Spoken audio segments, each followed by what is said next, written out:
time of 8:15 AM has been meticulously chosen by experts to maximize destruction and loss of life. It's a Monday morning, and most residents have already started their regular workday. Over their heads, a nuclear bomb is about to be dropped.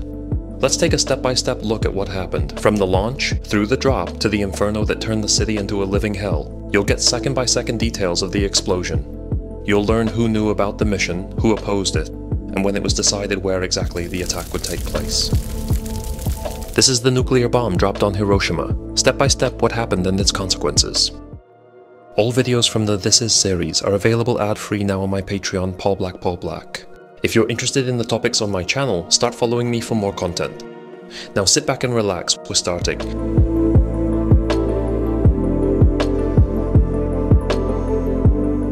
August 1945, the United States has been at war with Japan for almost 4 years. Today is their D-Day, a day that will change the course of warfare forever. What happens next will shock even them.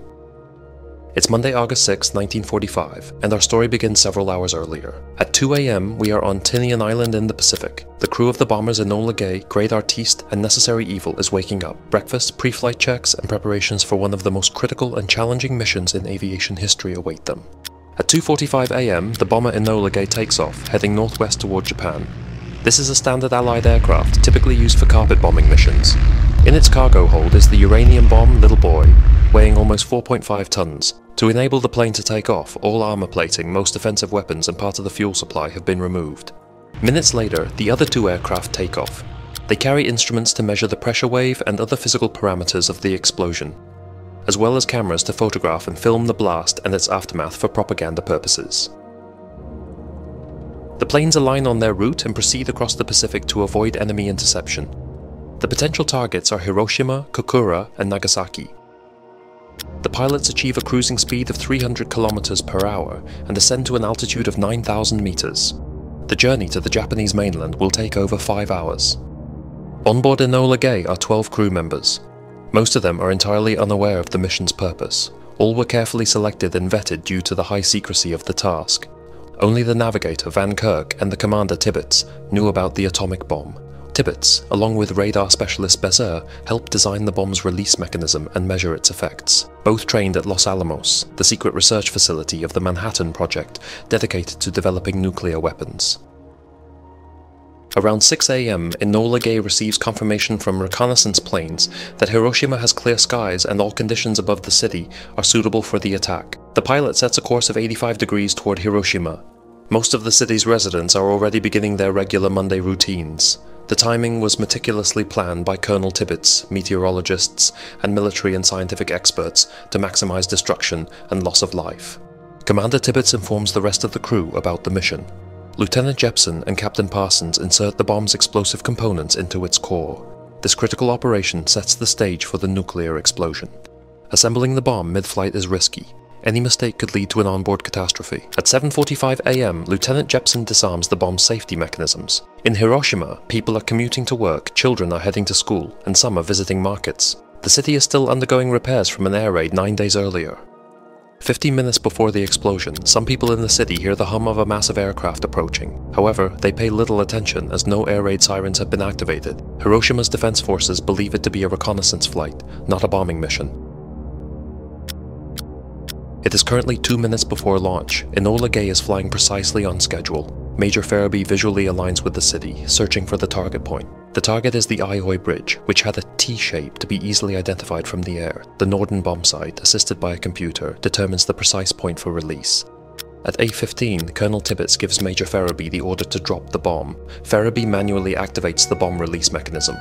Little Boy leaves the aircraft at an altitude of 9,470 meters. Tibbets makes a sharp turn, banking the aircraft 155 degrees, and accelerates to escape the blast wave. Freefall lasts 43 seconds.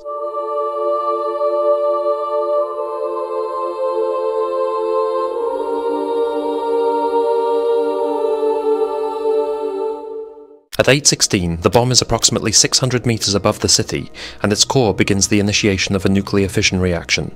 An installed explosive creates an extremely rapid and powerful pressure, propelling one piece of enriched uranium-235 into another. This creates critical mass, the necessary amount of uranium to trigger a chain nuclear fission reaction. The first released neutrons from uranium atoms begin splitting other nuclei, and in just a fraction of a second, an enormous amount of energy equivalent to approximately 15 kilotons of TNT is released. For comparison, the force of this explosion would be akin to a massive volcanic eruption or a very strong earthquake, though concentrated into a single point and moment. In the first millisecond after the explosion, a blinding flash is created, visible tens of kilometers away. The temperature at the explosion site reaches several million degrees Celsius. A fireball with a diameter of 280 meters forms, incinerating everything in its immediate vicinity. Large amounts of gamma radiation and neutron radiation immediately damage and destroy the cells of any living being. Surfaces as far as 1.5 kilometers from the epicenter begin to ignite spontaneously. At the explosion site, radiation levels reach between 10,000 and 100,000 sieverts per hour. At these levels, biological tissues disintegrate completely within seconds. For comparison, a dose of 10 or more sieverts results in the termination of life. A standard X-ray examination exposes a person to a dose of only a few microsieverts, millionths of a sievert. The extreme level of radiation transforms the explosion's epicenter into a lifeless zone, leaving long-term effects such as radiation contamination and genetic mutations. A few seconds after the explosion, hot air begins to rise, forming the characteristic mushroom cloud. This cloud reaches an altitude of 13 kilometers and contains dust, smoke, and radioactive particles. The overwhelming sound of the blast reaches 10 kilometers away. A massive shockwave is created, traveling at a speed of over 1,200 kilometers per hour. Within a 2-kilometer radius of the epicenter, it demolishes buildings and obliterates all life. The aircraft Enola Gay is located 18 kilometers from the epicenter and begins to shake lightly due to the shockwave. The thermal radiation causes acute radiation sickness in those who survive the primary blast. It burns skin and inflicts severe burns on people within a radius of several kilometers. Hiroshima is now 70% destroyed. A massive fire begins, quickly merging into a colossal fire tornado. This engulfs most of the city, causing further extensive loss of life. Temperatures at the epicenter reach several thousand degrees Celsius. Atmospheric pressure shifts dramatically, and windstorms with speeds exceeding 100 kilometers per hour arise. The main sound wave has now reached a distance of 50 kilometers from the epicenter. The fireball from the explosion generates strong upward currents, lifting vast amounts of dust, ash, and debris into the atmosphere. In higher atmospheric layers with lower temperatures, moisture begins to condense on the dust particles, forming heavy drops of water. It is now 20 minutes after the explosion, and Hiroshima experiences what is known as black rain. This is a toxic storm containing radioactive soot and ash. The water droplets carry radioactive particles from the explosion to areas tens of kilometers away from Hiroshima. People exposed to this rainfall face not only the direct effects of the blast, but also severe contamination by radioactive substances. This leads to the destruction of any living organisms and to diseases caused by radiation. This rain becomes one of the harrowing symbols of the destruction wrought by the atomic bomb. The fiery and windy storms with speeds of 100 kilometers per hour have been raging for hours and continue intermittently due to the surrounding mountains, which push them back toward the epicenter. The ferocity of these storms is unimaginable. Those who survive the initial explosion suffocate in smoke, are engulfed by flames, or are swept away by the strong winds.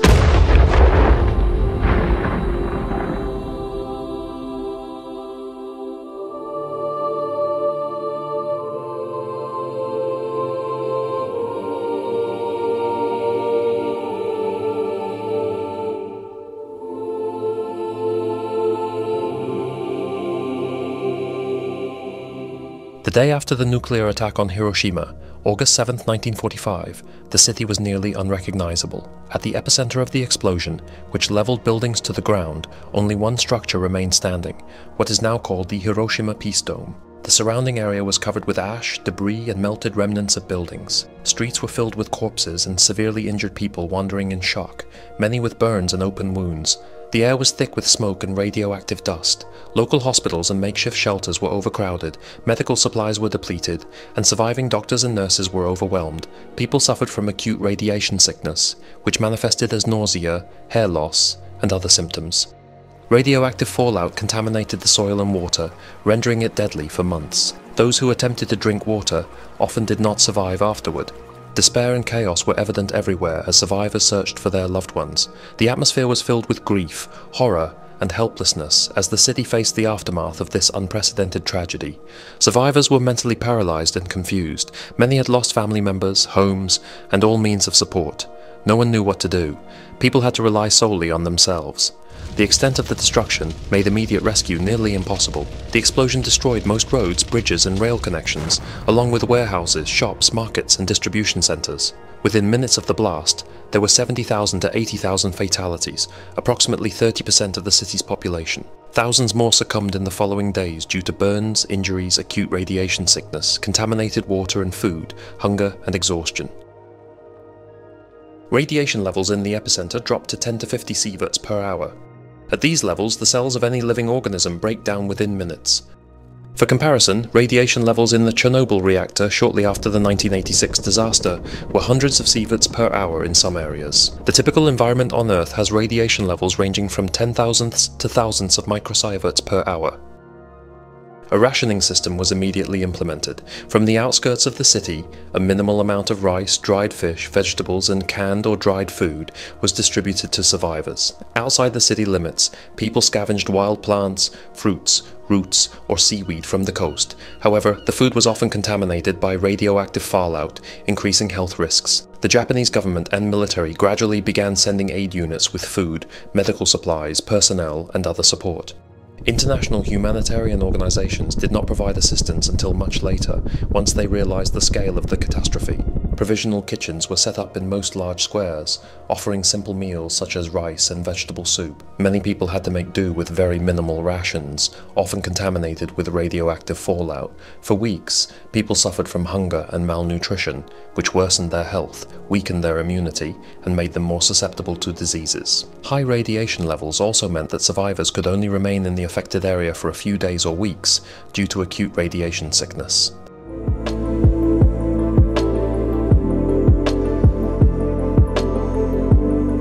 On August 9, 1945, at 11:02 a.m., 3 days after the Hiroshima attack, the United States dropped a second atomic bomb on Nagasaki. This time, it was a plutonium bomb called Fat Man, dropped by the Bockscar aircraft. It exploded 550 meters above the city, with a yield equivalent to 20 kilotons of TNT, causing 74,000 fatalities. These attacks, along with the Soviet Union's declaration of war against Japan, forced the Japanese government to surrender on August 15, 1945, formally ending World War II. By the end of 1945, the death toll in Hiroshima had risen to approximately 140,000. Crew members of the Enola Gay had varied reactions to their mission. Pilot Paul Tibbets and some colleagues defended it as a necessary step to end the war. Others, like navigator Van Kirk, later expressed regret over the destruction and human suffering the attack caused. Pilot Robert Lewis famously said after the bomb was dropped, "My God, what have we done?"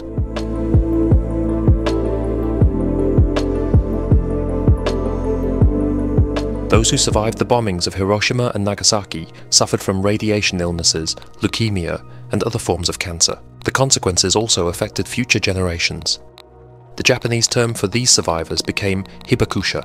The exact number of hibakusha is difficult to determine, but estimates suggest that by 1945, about 650,000 people had survived the direct impacts of the explosions. Their lives were profoundly changed when they were still children. Throughout their lives, they faced long-term health consequences, genetic changes, and social stigmatization, largely due to misconceptions about radiation sickness.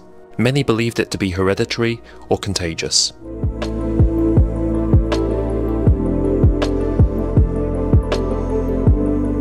Hiroshima, with a population of approximately 350,000, combined military significance with the potential for maximum psychological impact. The city served as an important industrial and transportation hub, housing supply depots, military bases, and the headquarters of the Second Army responsible for defending southern Japan. Additionally, Hiroshima was relatively undamaged by previous bombings. The last raid occurred on July 29th, just 9 days before the atomic bomb was deployed. Hiroshima also had relatively weak air defenses. By the end of the war, Japan's air force was significantly weakened, and no fighter aircraft capable of challenging the formation were present in Hiroshima at the time of the attack. Another reason was to demonstrate the destructive power of the atomic bomb and force Japan into unconditional surrender, while also sending a warning to the Soviet Union at the onset of post-war geopolitical rivalry. While other potential targets such as Kokura and Nagasaki were considered, Hiroshima was the first choice due to weather conditions and its strategic position.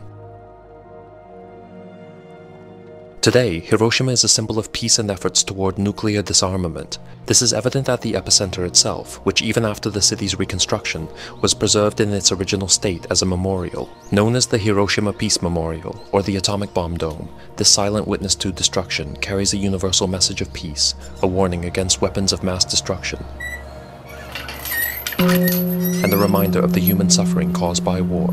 It is also the only significant building in the explosion's epicenter that partially survived the devastating blast of the nuclear bomb. The site is listed as a UNESCO World Heritage Site, and symbolizes not only sorrow over the losses, but also hope for a future in which humanity can live in peace. What do you think? Is it possible to live in a world completely free of weapons? What do you think would need to happen for wars to end and for freedom to prevail across the globe? Write your thoughts in the comments. If you enjoyed this video, I'd really appreciate a like, sharing it with others, and subscribing to my channel. You can find more videos from the This Is series ad-free on my Patreon. Some episodes are also on my YouTube in this playlist. And don't forget to check out the slow walk videos with chill out music.